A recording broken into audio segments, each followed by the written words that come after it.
আজকের পর্বে অপরাজিতা ফুলের ডালপালা এঁকে দেখাবো। তার জন্য আমাদের মাত্র 3টি কালার লাগবে এবং এই একটা ব্রাশ দিয়েই পুরোটা আর্ট করব। প্রথমে আমরা গ্রিন কালারটা অ্যাপ্লাই করে নেব। উপরের দিকটা হালকা রাখার জন্য সামান্য হোয়াইট কালার মিক্স করব।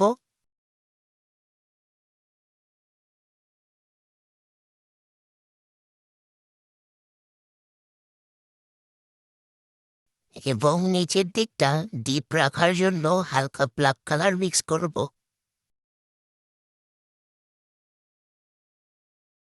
এভাবে বাকিগুলো রং করে নেব।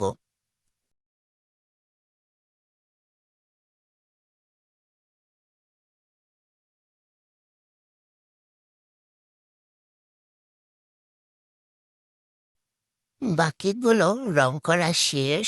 এখন আমরা ডালগুলো রং করে নেব।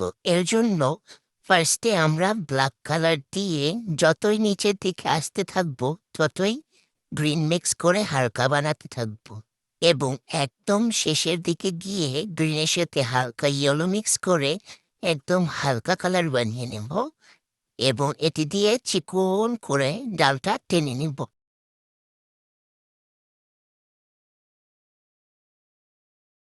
এর জন্য আমাদের খুব চিকন সাইজের একটি ব্রাশ নিতে হবে,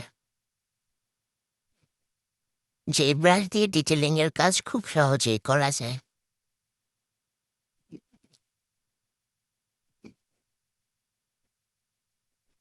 এই তো আমাদের ডানপালা কমপ্লিট। পাতার রং করা নেক্সট পার্টে দেব।